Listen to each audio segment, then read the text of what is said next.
El día de hoy vamos a revisar el tema de hemorragias para el diplomado del CKT. Los objetivos principales de esta clase que veremos el día de hoy es el reconocimiento de la hemorragia, poder reconocer si es una hemorragia interna o externa para poder tomar las acciones necesarias para el control. Y en la segunda, ¿cuáles son las consecuencias que tiene?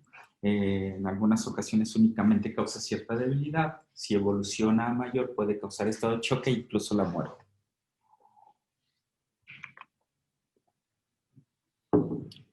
Pues recordemos que una de las causas principales de muerte en un paciente que amerita atención médica prehospitalaria es la necesidad de oxígeno o la pérdida sanguínea. Este es uno de los temas principales que debemos de dominar. Primeramente debemos de aprender a identificar si se trata de una hemorragia importante, incluso en la escena poder determinar el volumen, estimar un volumen adecuado para posteriormente realizar las acciones que se necesitan. También debemos de conocer cómo está constituido el sistema cardiovascular, que es el que se encarga de la distribución de sangre en todo el organismo. Entonces, pues primeramente el sistema cardiovascular es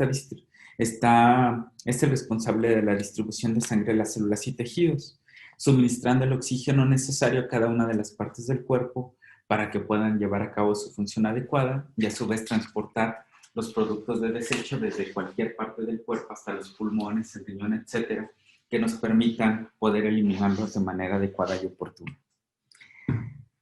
El sistema cardiovascular está constituido de tres partes principales. La primera es el corazón, la segunda los vasos sanguíneos, que pueden dividirse en términos generales en arterias y venas, y la sangre, que es el fluido que corre dentro de las venas y las arterias. Pues el corazón primeramente necesita de un flujo adecuado de sangre para poder mantenerse y está constituido por cuatro cavidades, dos cavidades derechas, dos cavidades izquierdas, o cavidades superiores e inferiores. Las cavidades superiores se llaman aurículas, las cavidades inferiores se llaman ventrículos. Entonces, el ciclo comienza cuando el cuerpo, a partir del ventrículo izquierdo, bombea la sangre a todo el cuerpo por medio de las arterias, llegando hasta la circulación pequeña en las arteriolas, en donde se lleva a cabo el intercambio de oxígeno por CO2, que es el producto del metabolismo de las células. De ahí regresa por medio de las venas hasta la aurícula derecha. A partir de la aurícula derecha, que es donde se recibe la sangre que viene ya con una carga importante de dióxido de carbono y de productos de desecho, se transporta hacia el ventrículo izquierdo, la cual a su vez la bombea hacia los pulmones, en donde se lleva a cabo el intercambio gaseoso. Ya una vez que se encuentra oxigenada, regresa a la aurícula izquierda para posteriormente repetir el ciclo. Entonces, en términos generales, aurícula derecha, cavidades derechas reciben la sangre que viene sin oxígeno para después llevarla a los pulmones. Cavidades izquierdas, la sangre ya que ya recibió el oxígeno, que ya recibió el intercambio gaseoso, se envía nuevamente a la circulación completa y este ciclo se repite una y otra vez para poder mantener el funcionamiento adecuado del cuerpo. Entonces, pues puntualizando, las arterias llevan sangre fuera del corazón hasta los tejidos y las venas llevan sangre desde los tejidos hasta el corazón.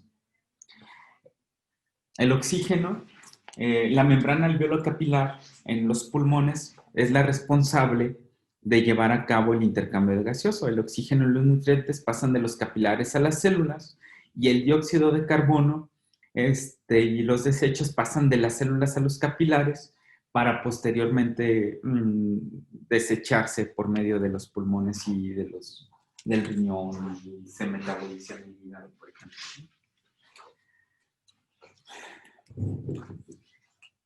La sangre está constituida de manera principal por glóbulos rojos, glóbulos blancos, plaquetas y plasma. Los glóbulos rojos son los responsables de transportar el oxígeno y el dióxido de carbono en la sangre por medio de la hemoglobina. Los glóbulos blancos constituyen las células de las defensas, las plaquetas importantísimas dentro de la cuestión de la coagulación, y el plasma, además de algunas proteínas, de células de sustancias o moléculas para defensa, también lleva los factores de coagulación, que en conjunto con las plaquetas serán parte importante de poder detener la hemorragia por medio del control o por medio de la coagulación en los vasos sanguíneos. También tenemos que existe el sistema nervioso autónomo. El sistema nervioso autónomo es el encargado de poder dar una respuesta adecuada en el caso de pérdida sanguínea. ¿Cómo explicamos esto? Si el sistema nervioso en general, o el sistema encuentra o determina o detecta que existe pérdida sanguínea o pérdida de volumen, lo que hace es tratar de compensarlo. ¿Cómo lo compensa? Cerrando la circulación para órganos que pudieran ser sacrificados, por ejemplo, el intestino delgado, el intestino en general, para redirigirlo hacia el corazón, el cerebro, los pulmones y los riñones. Esto como una respuesta a una emergencia y como un mecanismo de adaptación para poder para poder mantener las funciones vitales del cuerpo. Es muy importante que tengamos claro el concepto de perfusión. La perfusión es la circulación de la sangre dentro de un órgano o tejido para satisfacer las necesidades de oxígeno, nutrientes y eliminación de las células de los desechos de las células. Es necesario para que nos mantengamos en un buen estado general, que todos nuestros órganos y todos nuestros tejidos estén adecuadamente perfundidos. En el caso del estado de choque o en el caso de una hemorragia grave, ¿qué es lo primero? La perfusión falla. Si la perfusión falla, pueden ocurrir dos cosas fundamentales. La primera es que no se está llevando a cabo la entrega adecuada de oxígeno. Y la siguiente es que los productos de desecho no se están recogiendo para después ser eliminados. Entonces, esto ocasiona un círculo vicioso que de manera importante va dañando las células y es lo que nos puede llevar a una disfunción orgánica. Es decir, a que los órganos y tejidos que no tienen adecuada circulación fallen e incluso mueran. Por lo tanto, entendemos que todos los órganos y sistemas dependen de una perfusión adecuada para poder funcionar correctamente. Y esta perfusión está determinada por las características funcionales y anatómicas, es decir, no es la misma necesidad para el cerebro que para un músculo de un pie, por ejemplo, ¿no? Entonces, la función cerebral se privilegia o es muy importante, más importante que el músculo que tenemos para mover el dedo. ¿Qué significa que tenemos una hemorragia? Pues la hemorragia significa que hemos perdido sangre en manera importante y en poco tiempo y de una manera no controlada.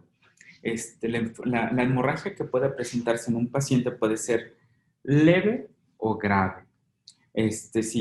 Muchas veces es muy difícil poder estimar cuál es la cantidad de sangre que se ha perdido. Por eso es muy importante que todos los días y en todo momento estemos muy atentos a sitios importantes de sangrado. Por ejemplo, en el caso de un paciente que ha tenido algún accidente automovilístico, determinar cuál es la pérdida estimada de sangre en el sitio en el que ocurrió el accidente y o ver qué tan manchada está su ropa, qué tan manchada está la sábana, qué tan manchado quedó el asiento, para poder estimar y esto a su vez relacionarlo con el estado clínico del paciente para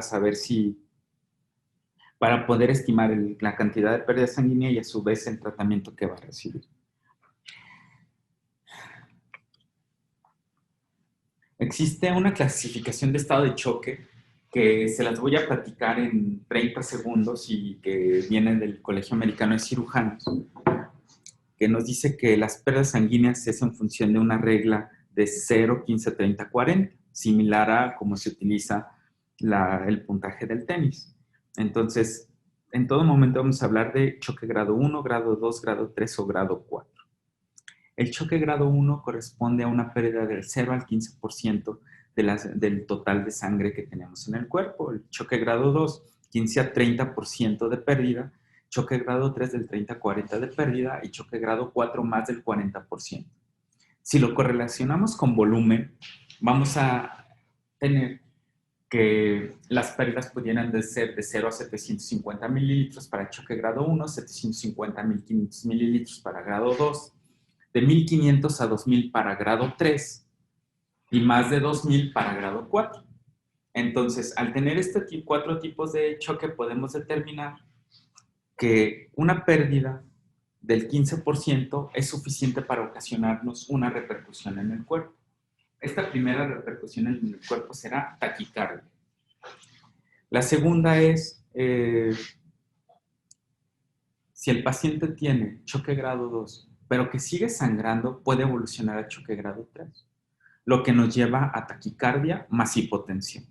En el choque grado 3 ya existe una pérdida importante de sangre, necesariamente tendrá que considerarse la restitución de volumen para poder darle un tratamiento adecuado al paciente. Y en el choque grado 4 es un estado grave, que el paciente es prioritario que le restituyamos la sangre de acuerdo a las características de la enfermedad y de lo que se vaya ocasionando. Entonces, pues sabemos entonces que los cambios significativos en los signos vitales pueden ser alteración en la frecuencia cardíaca y, en los casos graves, disminución de la tensión arterial. Entonces, ¿qué pasa cuando un paciente pierde sangre? Pues esto se relaciona mucho con la cantidad, con el tiempo en el que ocurre para esta pérdida de sangre. Si es una pérdida súbita, el paciente responderá de manera inmediata. Pero existen padecimientos médicos en los que el paciente va perdiendo volumen de manera paulatina o de manera constante durante un largo tiempo. El ejemplo clásico es el sangrado tubo digestivo bajo, por ejemplo, ¿no? El paciente tiene todos los días una pérdida de volumen pequeña que va al paso de las semanas o de los meses, puede acumularse hasta que compromete su vida. Pero no la detectamos porque el cuerpo va realizando las adaptaciones por medio del sistema nervioso autónomo. Contrario a lo que puede pasar al donar una unidad de sangre. Una unidad de sangre aproximadamente corresponde a 500 mililitros. El paciente puede tener mareo, por ejemplo, porque perdió 500 mililitros en un corto tiempo. Entonces, es muy importante para la presentación de una hemorragia, para el control, para el manejo, en qué tiempo está transcurriendo esta pérdida de volumen. Y pues para poder identificarla hay dos formas principales, hay dos características de cómo puede presentarse. La primera es una hemorragia arterial que se caracteriza por ser sangre roja, que brota de manera importante y que en algunas ocasiones es difícil de controlar. Una sangre venosa, por el contrario, es una sangre de color rojo oscuro, que no brota, que más bien escurre y que la mayor parte de veces se puede controlar con una compresión externa de manera muy cordial, muy superficial. Y pues aquí tenemos ejemplos, ¿no? Al final, este paciente, por ejemplo, aquí tiene una cantidad de hemorragia importante. Este paciente tiene una hemorragia controlada en donde los mecanismos de coagulación ya funcionaron. Este es un sangrado pequeño a partir de un dedo, entonces no será lo mismo una parte distal con una herida pequeña, superficial, a una herida que potencialmente pudiera tener daño importante y que a la vez puede traducirse en un compromiso de la articulación o de una extremidad completa, o el sangrado a partir de que puede condicionar una hemorragia rápida con compromiso importante de órganos vitales. En este caso puede ser cabeza y en el caso que tengamos pérdida importante grande, pues incluso de la vida.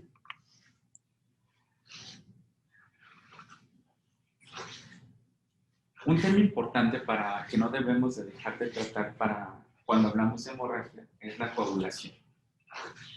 Debemos saber que una persona sana puede echar mano o puede usar los mecanismos para coagulación que constan de plaquetas, por ejemplo, de sustancias que se encuentran en el plasma, que ayudan a que se forme un coágulo. Y si nosotros podemos ayudar con la compresión directa y al final también los vasos sanguíneos por medio de la musculatura que tienen colapsan o cierran, entonces si se echa a andar el sistema de coagulación, si la arteria que está dañada se constriñe o se cierra y nosotros ayudamos con compresión externa, ese paciente seguramente detendrá su hemorragia y terminará al final con la formación de un coágulo. Contrario a pacientes, por ejemplo, con hemofilia, que en el cual el paciente no tiene factores de coagulación, que con un mínimo de traumatismo, incluso de manera espontánea, puede ocurrir una hemorragia y al final será muy importante, cualquier lesión que presente puede comprometer la vida. Entonces, este tipo de pacientes, por un lado, si se tiene un paciente sano, podemos hacer intervenciones oportunas, pero no debemos de perder de vista pacientes que tengan padecimientos médicos, que en este caso, para fines de ejemplo, es de hemofilia, pero pudiera ser pacientes que tienen una ingesta crónica de AINES, o es decir, de ácido acetilsalicílico, naproxen, etcétera, que toman anticoagulantes por algún antecedente de enfermedad cardíaca y necesitan. Para hablar de hemorragia interna, es muy importante que conozcamos que existen cavidades en el corazón, que existen cavidades en el cuerpo. Estas cavidades nos llevan a hablar de que existen lugares que pueden escondernos o pueden no manifestar de manera inicial la hemorragia y que pueden contener cantidades importantes de sangre. Por ejemplo, el tórax, el abdomen o la pelvis. Sabemos que si la hemorragia va hacia una cavidad o un espacio del cuerpo, puede ser difícil de detectar y que puede ser, y como al final es interna, puede ser ocasionada casi siempre por lesiones de estructuras sólidas, de vasos sanguíneos o de padecimientos médicos que estén condicionando este sangrado. Para los pacientes que es un accidente, o para los pacientes, tanto para accidentes como para pacientes médicos, es una causa importante de muerte. ¿Cuáles son órganos que son muy susceptibles de dañarse en el caso de un accidente automovilístico, por ejemplo, de traumatismos? El vaso y el hígado. Para padecimientos médicos existe, por ejemplo, la úlcera péptica, una úlcera gástrica o duodenal que puedan condicionar sangrado. Se considera un sangrado interno porque va hacia la cavidad, hacia el estómago específicamente, y puede tardar mucho en manifestarse hasta que el paciente presenta melena. Y en algunas ocasiones es un dato tardío y en el que el paciente, para que se presente, ya ha perdido una cantidad importante de sangre. Estos son los ejemplos, posibles condiciones que pueden causar una hemorragia interna, y son la úlcera gástrica, úlcera duodenal, la lesión hepática, lesión esplénica y, para casos de accidente, la fractura de pelvis y fémur. Recordando que una fractura de pelvis puede alojar hasta 2.000 o 2 litros, 2.000 mililitros de sangre con una fractura, más un fémur puede alojar 750.000 mililitros de sangre, lo que ocasiona un estado de choque para el caso específico de estos accidentes. Debemos de tener muy en cuenta el mecanismo de la lesión. O sea, ante cualquier mecanismo de lesión que implique alta energía, y esto ustedes lo vieron en el capítulo de cinemática de trauma, en el que tenemos que considerar en la escena la irrupción a la cabina, el mecanismo, un choque contra objeto fijo, volcadura, si existen pacientes que fallecieron dentro del vehículo, fuera del vehículo, si se activaron las bolsas de aire. No es lo mismo un impacto con una herida por proyectil de arma de fuego, con un calibre bajo, un calibre alto, una caída de más de ciertos metros de altura que involucren alta velocidad en el momento del impacto, etcétera, etcétera, etcétera. Debe de considerarse en todo momento mecanismos de lesión de alta energía y debemos de sospecharla de manera inmediata.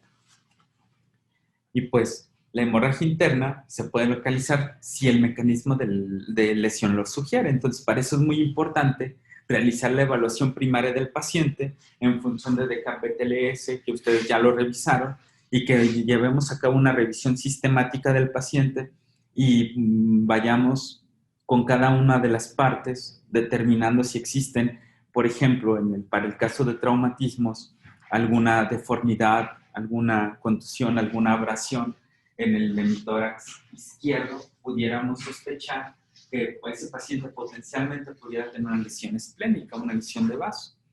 Por el contrario, si tenemos sangre en el meato urinario, por ejemplo, pudiéramos sospechar una lesión de pelvis, que esté condicionando a su vez una lesión de uretra, etcétera, etcétera, etcétera. Hay mil ejemplos, pero es muy importante, sobre todo, un alto índice de sospecha.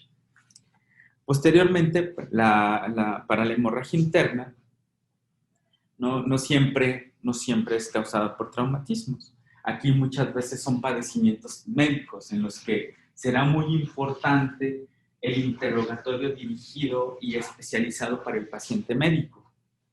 Si mi paciente está tomando AINES o antiinflamatorios no esteroideos, si está tomando algún tipo de anticoagulante, si en tiempo reciente recibió algún tratamiento de trombolisis, si tiene algún padecimiento médico como la hemofilia que le condiciona alteraciones de la coagulación, preguntar si de manera constante ha presentado sangrado, si en algún momento le han transfundido para alguna situación. Hoy en día cobra mucha importancia y aquí me voy a detener para el tema de la hemorragia obstétrica. Recuerden que cualquier pacientita que presente antecedentes de hemorragia después de un parto, después de un legrado, después de una cesárea, en el caso del embarazo ectópico para las pacientes obstétricas es una causa sospechada. Entonces aquí son dos cosas las que debemos determinar. Evaluar muy bien el estado de choque, evaluar el antecedente obstétrico y no olvidar que todas las pacientes debemos de hacer el interrogatorio para cuál fue la fecha de la última regla y en el caso de algún estado de choque con dolor abdominal en una mujer en edad reproductiva, sospechar la presencia de un embarazo ectópico.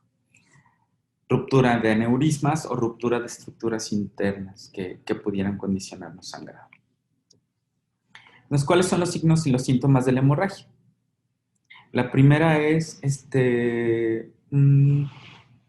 puede haber dolor, por ejemplo, para el caso de la hemorragia interna, dolor abdominal, puede haber distensión para el caso de cantidad importante de sangrado dentro de la cavidad abdominal, pero no olvidar que los signos cardinales más importantes para cualquier tipo de hemorragia es la presencia de taquicardia y para casos graves de choque grado 3, de pérdida estimada de más de 1.500 mililitros, de choque grado 3 es hipotensión. Taquicardia más hipotensión debe llamarme la atención en todo momento para poder tomar las acciones necesarias. Si es un paciente médico en el que yo no lo observo la hemorragia, pero tengo alto índice de sospecha, debo de trasladar al paciente de manera inmediata, preferentemente y con previa autorización médica, ver si es posible comenzar con alguna vía y no olvidar que existen hoy parámetros en función de metas para poder iniciar el tratamiento del paciente en estado de choque, en donde lo primordial será mantener la tensión arterial sistólica cercana a los 85-90 y teniendo siempre en cuenta la cuestión de hipotensión permisible y en caso de pacientes de trauma o caso de estado de choque, no recordar que la reanimación debe de iniciarse de manera oportuna, sin embargo, debe de ser luego de poder controlar el sitio de la hemorragia. Ver si existe un hematoma y ver si existe hemorragia o salida de sangre por cualquier abertura corporal. ¿Cuáles son los síntomas de hemorragia interna? Puede ser hematemesis, puede ser melena, puede ser datos de hipoperfusión. Recordemos que hematemesis es vómito con sangre, melena es salida de sangre de características casi siempre negruzcas que nos hablan de que la sangre está coagulada y que para términos técnicos viene por arriba del ángulo de Treitz, casi siempre de origen gástrico duodenal, aunque puede ser también de varices esofágicas.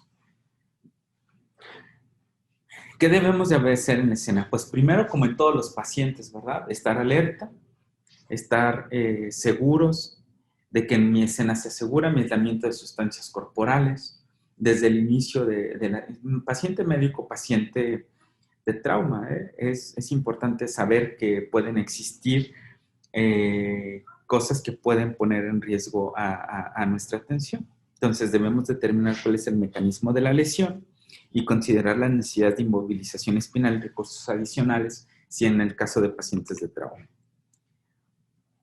Para el caso de la hemorragia debemos de tener en cuenta que la hemorragia en algunas ocasiones debe detenerse, al grado que se han modificado muchos de los protocolos, ¿no? En los que lo primero es CAB, es decir, debemos de hacer un adecuado control de la hemorragia de manera inicial, si es presencial, si está hasta a nuestro alcance, antes de continuar con lo demás.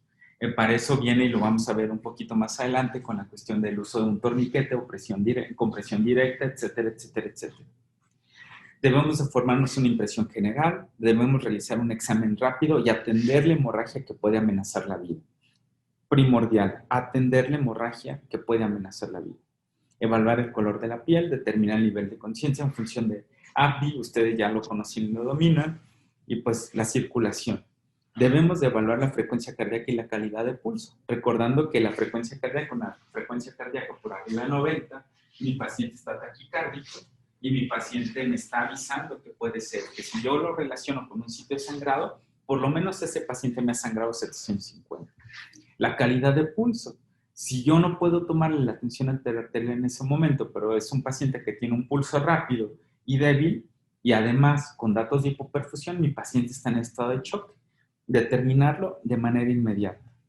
¿Cuál es el color, la temperatura de la piel? Insistir en que saber si se puede controlar la hemorragia y comenzar con el tratamiento del estado de shock.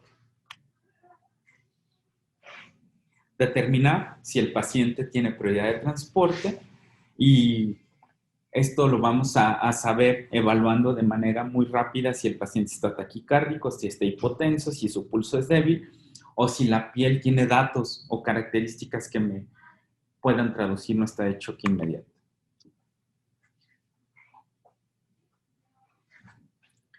¿Qué vamos a ver en la evaluación secundaria cuando nos lo permita? Pues debemos de corroborar la tensión arterial por medio de esfigmomanómetro y importante saber si mi paciente tiene tensión arterial sistólica por arriba de 90. Si mi paciente tiene tensión arterial sistólica por arriba de 90, lo más probable es que ese cuerpo todavía alcance a perfundirse. Sin embargo, debemos de estarlas tomando de manera adecuada y de manera constante. En el ejemplo del paciente herido, pues debemos acortar nuestro tiempo de transporte, sobre todo si mi paciente tiene taquicardia acompañado de hipotensión, lo que me lavaría nuevamente de estado de choque importante. Y pues en estos casos debemos de privilegiar el acceso a un sitio de mayor resolución y en estas ocasiones, en estas ocasiones en particular, es posible que por el tiempo, por la premura del traslado, incluso pudiera no llevarse a cabo una revisión secundaria completa, ¿no? En caso de los pacientes que nos permitan poder realizar la evaluación secundaria, pues recordar que la sistematización por medio de CAP-BTLS es muy importante, buscando hemorragias descontroladas en caso de las lesiones grandes de piel cabelluda, recordar que es un sitio de sangrado importante donde el paciente en poco tiempo puede perder mucho volumen y que es una lesión que de manera muy frecuente se presenta en nuestros servicios de atención médica prehospitalaria. Debemos de palpar los 4 cuadrantes del abdomen para verificar que no exista la sospecha de lesión o de sangrado en sitios que puedan ocultarlo. Registrar el pulso, registrar si puede mover bien las extremidades, cómo percibe el paciente los movimientos y si neurológicamente se encuentra íntegro. Y pues de manera intencionada, ¿verdad? Tanto en cabeza, tórax, abdomen, pelvis, huesos largos, tratar de determinar si existen datos o sospecha de una hemorragia interna.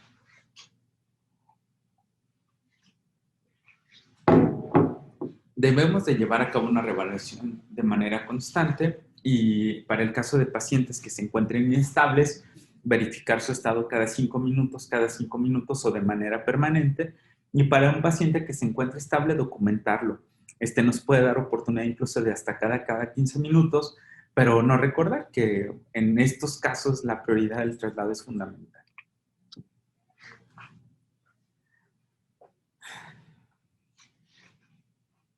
La comunicación y la documentación con nuestro centro de control o con nuestro regulador médico es muy importante. Entonces debemos de reportarle de manera inmediata cuánto es la cantidad de sangre, verificar si es indicado, si nos sugieren el tratamiento un poquito más agresivo para este paciente, documentar en qué tiempo ha ocurrido este sangrado y pues en todo momento, ¿verdad? Mantener una comunicación constante con nuestro centro regulador y con el hospital con el que va a ser, al que va a ser trasladado el paciente con el objetivo de poder priorizar y darle una atención de manera inicial como se requiere para los mecanismos o para la lesión que pudiera tener. ¿Cómo vamos a controlar la hemorragia? Ya sabemos hasta este momento que tenemos un sistema circulatorio, sabemos que el corazón bombea la sangre, que la sangre oxigenada va por las arterias, que se realiza el cambio de oxígeno, se recogen los productos de desecho, regresa por las venas hasta las cavidades derechas, se lleva a cabo la oxigenación. Sabemos que la taquicardia es el signo inicial de un estado de choque o de una pérdida sanguínea. Sabemos que si nuestro paciente tiene taquicardia y se agrega hipotensión, el paciente nos está avisando que la cantidad debe ser importante o es importante y que debemos tomar acciones inmediatas, como lo que vamos a ver a continuación. Es decir, debemos de tener en cuenta que la presión directa y la elevación para el caso de la extremidad puede ser en muchas ocasiones suficiente para contener una hemorragia. Sabemos que debemos de colocar apósitos o férulas que permitan que se estabilice, por ejemplo, en el caso de una fractura, en el caso de una fractura de fémur, una fractura de pelvis. El estabilizar una fractura me ayuda a que disminuya el sangrado. Y para el caso de sangrados muy importantes de grandes vasos, como una lesión femoral, una lesión humeral de extremidades, nos es muy importante la aplicación de torniquetes. ¿Qué es la presión directa? La presión directa es la forma más eficaz de controlar la hemorragia, no se desgaste. Lo primero es, y no necesitamos no necesitamos más que un apósito y apretar o colocar presión directa sobre el sitio de sangrado. La mayor parte de las veces es suficiente para controlarlo. Esto nos va a permitir, como lo vimos en unas diapositivas anteriores, que el vaso se contraiga, que se depositen materiales y sustancias que son importantes para la coagulación y colocar después un vendaje. Debe de aplicarse presión con la yema de los dedos o con la mano enguantada sobre la parte superior de un apósito estéril y mantener la presión constante durante al menos 5 minutos contados con reloj. Es muy difícil en algunas ocasiones poder saber cuánto tiempo llevamos, por lo que debemos de pedir ayuda. Debemos de decir, por favor, usted que está ahí de camisa roja, con su reloj cuénteme 5 minutos y me avisa cuando hayan transcurrido, por favor. Debemos cubrir firmemente con una venda autoadhesiva, pudiéramos, para el caso del apósito compresivo, debe ser una venda autoadhesiva, si la tenemos a la mano, alrededor de toda la herida. Estirar el vendaje lo suficiente para controlar el sangrado y debemos de tratar de que la compresión sea lo suficiente para detener el sangrado y que mantengamos los pulsos distales, claro, siempre y cuando lo permita. Y esto se aplica sobre todo para las cuestiones de alguna hemorragia que sea no de un vaso grande y preferentemente o la mayor parte de las veces corresponde a un sangrado no arterial. Para el caso de este tipo de sangrados, es importante que no se retire el depósito hasta que lleguemos, no se retire el apósito hasta que hayamos llegado o hasta que tengamos a la mano las condiciones adecuadas y el material necesario para poder controlar la hemorragia de manera definitiva.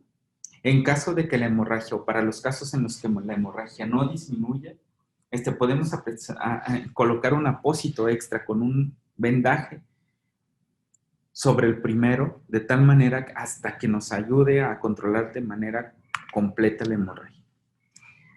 Recordarles que existen agentes hemostáticos, ¿no? ¿Qué es un agente hemostático? Se refiere a cualquier químico que frena o detiene el sangrado ayudando con la formación de coágulos. Y se puede utilizar con presión directa cuando la presión indirecta por sí sola es eficaz. Tenga en cuenta y siga los protocolos locales, es decir, si en mi lugar de trabajo yo tengo tal o cual dispositivo o agente hemostático para hacer el control de hemorragia, debo continuar con mi regulación médica, con mi autorización para la aplicación y con mi rutina de aplico mi agente hemostático, pero además realizo mi traslado. No debemos de perder en cuenta eso. Y pues recordar que los torniquetes en generaciones anteriores veíamos que su uso era controversial. Sin embargo, con los tiempos como los vivimos ahora, sabemos que Es muy útil si el paciente tiene un sangrado importante por una lesión grande de la extremidad, dada muy común ahora por lesiones por proyectil de arma de fuego. ¿Qué debemos saber? ¿Qué debemos saber del torniquete? ¿Qué debemos de tener en cuenta? Que lo tenemos que aplicar directamente debemos de aplicarlo no sobre una articulación. Debemos asegurar que esté bien colocado, bien apretado, que sea el dispositivo adecuado para poder llevar a cabo la maniobra, es decir, no preferentemente que sea tener a la mano, tratar de tener a la mano el dispositivo específico que nos permita un control adecuado de la presión que se va a llevar a cabo de una manera segura y sin lastimar más los tejidos. ¿Por qué? ¿Por qué mencionamos y hacemos tanto énfasis en esto? No debemos de utilizar un alambre, por ejemplo, ¿no? A menos que sea una cuestión heroica y no tengamos nada más a la mano, pero no debemos de causar más daño al paciente. En medida de lo posible, colocar una almohadilla debajo o algún material que no permita que se lastime más la herida y pues nunca cubrirle un torniquete con una venda, porque recordemos que vamos con el tiempo. Debemos de tener bien documentado en qué momento se lleva a cabo la aplicación de un torniquete, en qué momento lo que se traduce en isquemia de esa extremidad, para no poner en riesgo de manera definitiva esa pierna o ese brazo en el que estamos actuando. Y también habíamos comentado de manera previa que las férulas son importantes para la estabilización de una fractura. Existen fracturas, en el caso del fémur, que pueden llegar a sangrar 750, 1000 mililitros por cada uno de los huesos.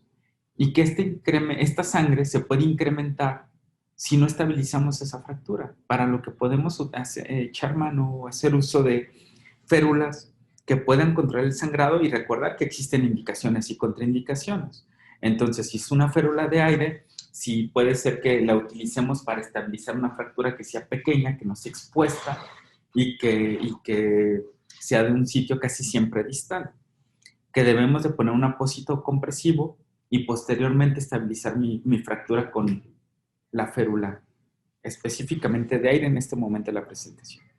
Sin embargo, recuerden que las férulas rígidas nos ofrecen muchas otras ventajas, ¿no? Inmoviliza o nos pudiera ayudar a utilizar inmovilizar una fractura un poquito más grande. El hecho de lograr estabilizar esta fractura por medio de una férula rígida nos impide que pueda llevarse a cabo una lesión más grande de alguno de los vasos que llevan sangre a esta extremidad. ¿Por qué es importante identificar y darle importancia a la hemorragia que puede presentarse por nariz, oídos y boca?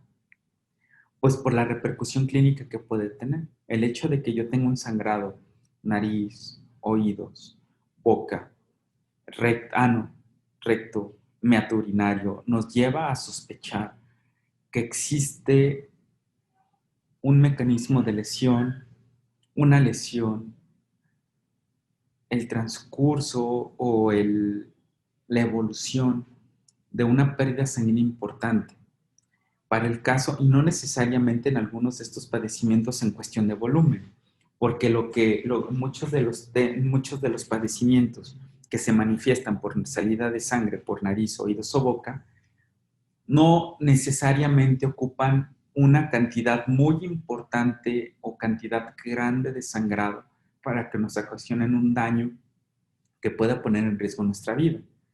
Por ejemplo, la salida de oídos la salida de sangre por la nariz puede llevarnos a sospechar fracturas de piso anterior.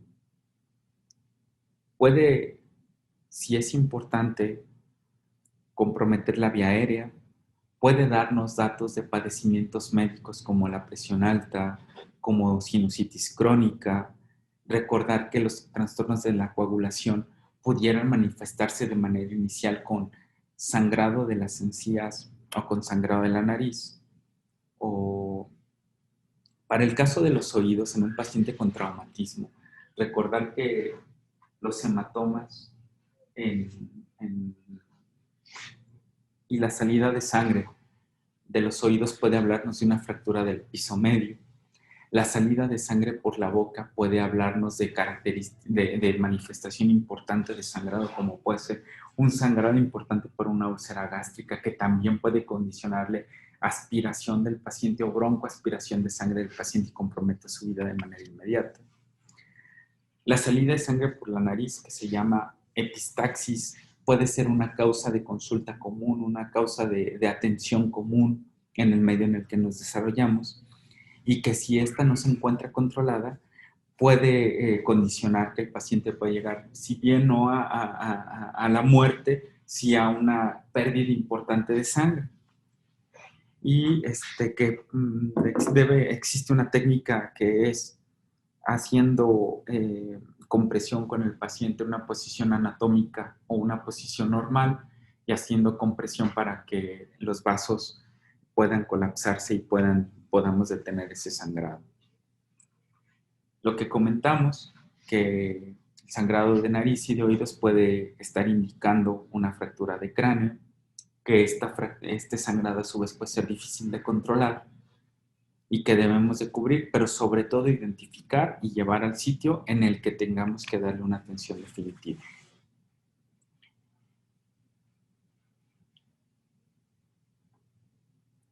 ¿Cuáles son los cuidados médicos de emergencia para la hemorragia interna? Pues recordar que para una hemorragia interna es muy común que se necesite la intervención del especialista. Puede ser un endoscopista, un cirujano general, que se necesita restitución de volumen por medio de un puesto sangrado, un banco de sangre, y que es muy importante que el paciente en todo momento se mantenga informado, y esto nos ayudará a que se mantenga relajado, quieto, tranquilo, y podamos hacer las intervenciones necesarias. Para tratar a los pacientes que tengan alguna hemorragia interna, muchas de las veces por un padecimiento médico, recordar que debemos colocarlos en posición supina, como en todos los pacientes que se encuentran delicados en estado crítico, en medida de lo posible proporcionar el oxígeno a alto flujo y mantener la temperatura corporal. Pues hasta este momento terminamos con este tema, esperemos que sea para su utilidad y recordarles que la hemorragia es una de las asignaturas principales y de las cuales debemos de tener muy claro cuál es el origen, cuál es el mecanismo de la lesión, si se trata de un padecimiento médico o no médico, sospecharlo, saberlo clasificar y por lo tanto realizar las intervenciones inmediatas que nos ayuden a la menor pérdida de sangre posible. Muchas gracias.